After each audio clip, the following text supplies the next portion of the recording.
April 14, 1912. The RMS Titanic was sailing across the North Atlantic Ocean, moving quietly through the darkness. The night was calm.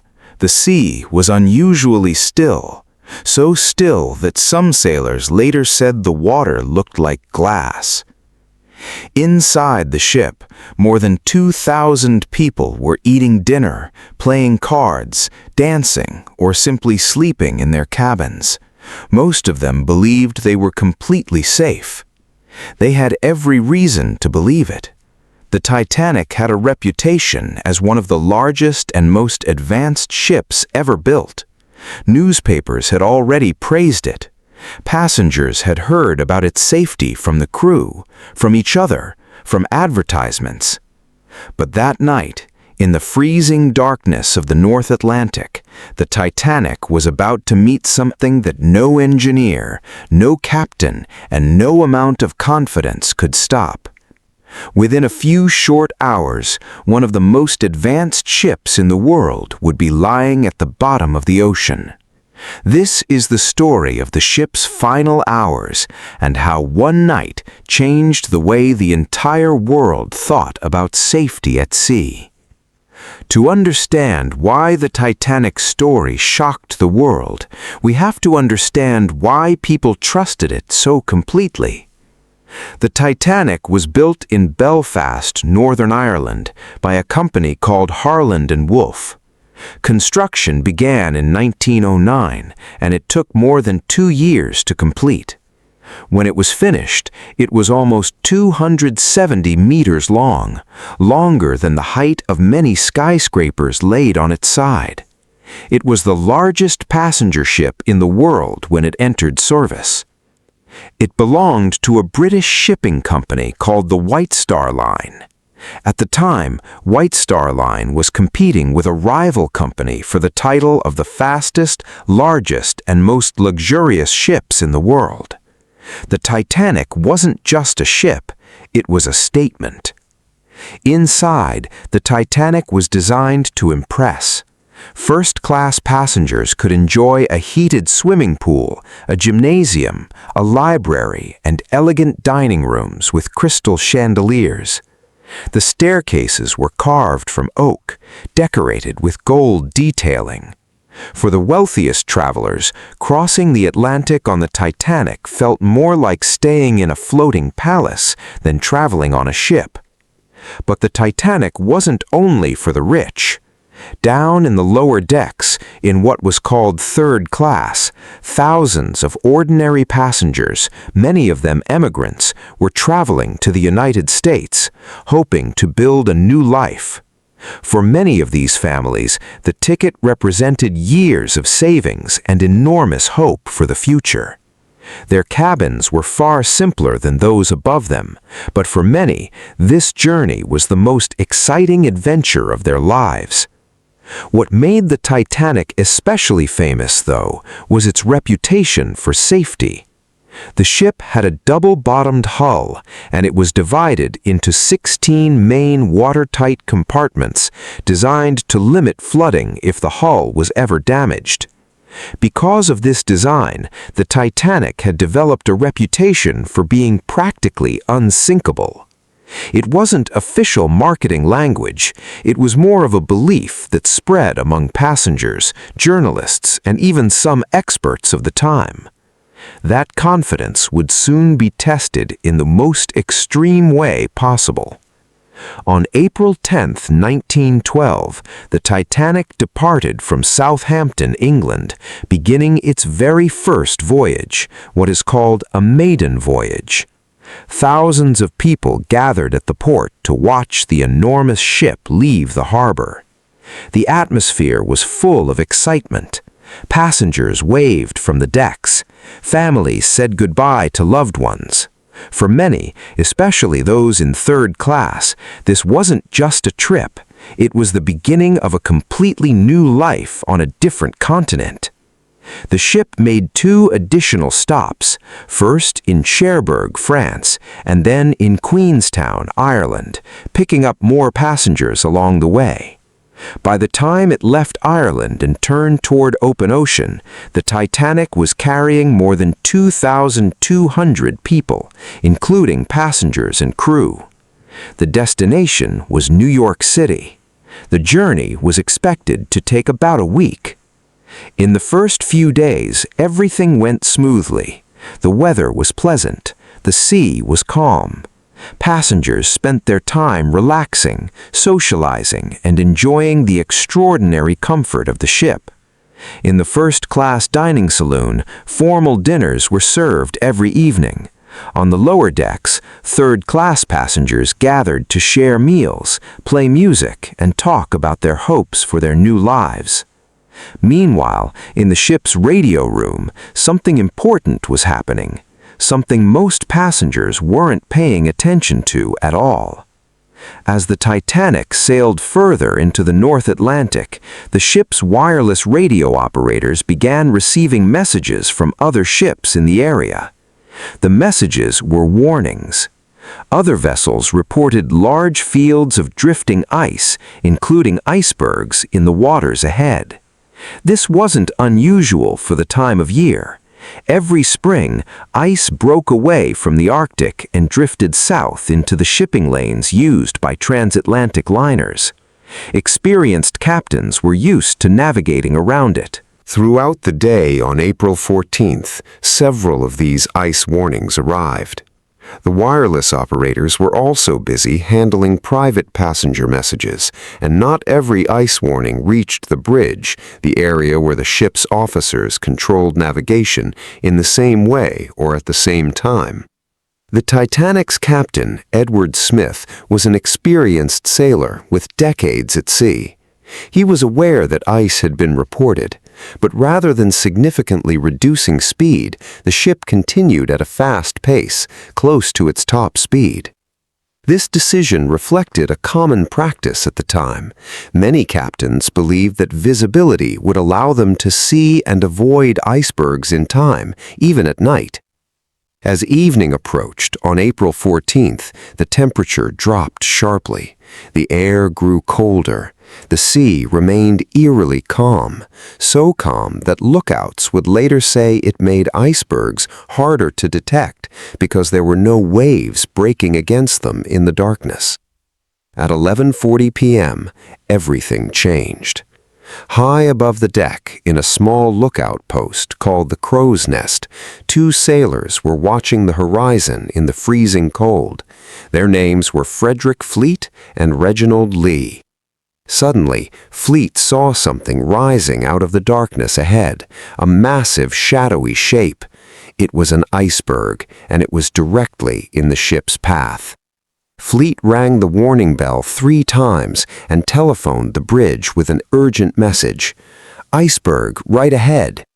The officer on duty, First Officer William Murdoch, immediately ordered the ship to turn and reverse the engines, trying to avoid a direct collision. For a few terrifying seconds, it seemed like it might work. But the Titanic was enormous, and even at reduced speed, it could not turn quickly enough.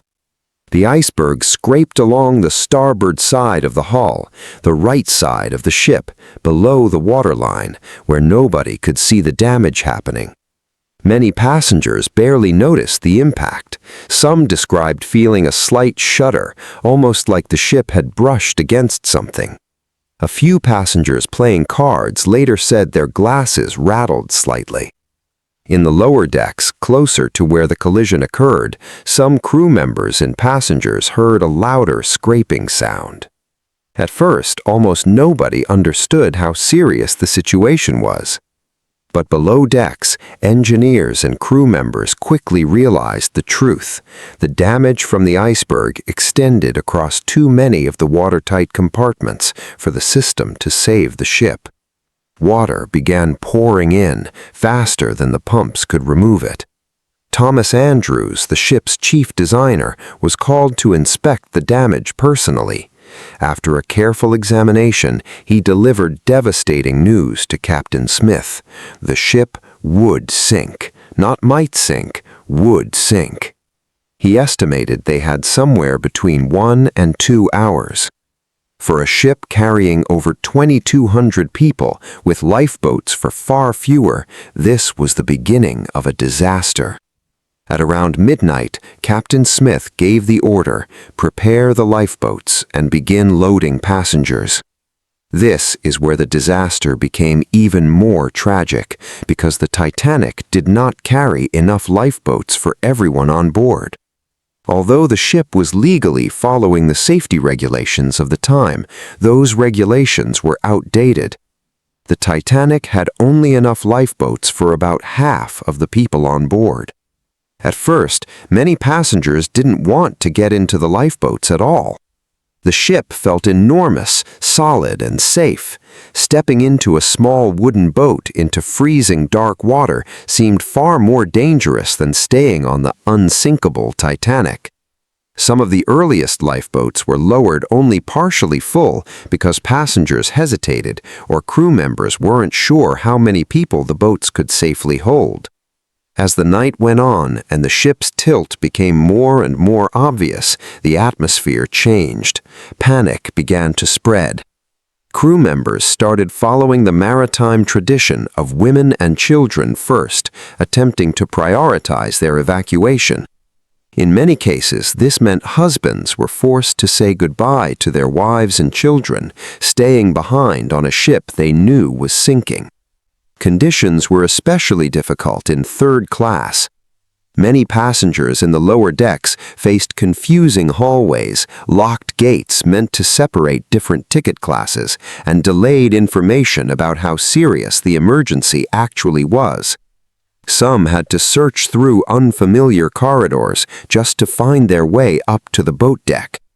As a result, third-class passengers had significantly lower survival rates than those in first class. On deck, the ship's musicians famously continued playing music, reportedly trying to keep passengers calm as the crisis unfolded around them. By around 1:30 a.m., the front of the ship was visibly sinking lower into the water. The tilt grew steeper.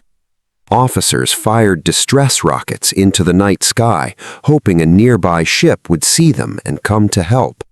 The nearby ship Californian later became the subject of intense debate because its crew did not respond to the Titanic's distress signals that night. By 2 a.m., the situation had become desperate. Most of the lifeboats had already been lowered into the freezing ocean, carrying only a fraction of those still aboard. Over 1,500 people remained on the ship. The Titanic's bow, the front of the ship, was now almost completely underwater. The stern, the back portion, was rising higher and higher into the air as the ship tilted at an increasingly dramatic angle. Passengers who remained on board faced an impossible situation. The ship was sinking, the lifeboats were gone, and the ocean around them was near freezing temperature. Survival in that water without a lifeboat was expected to last only minutes.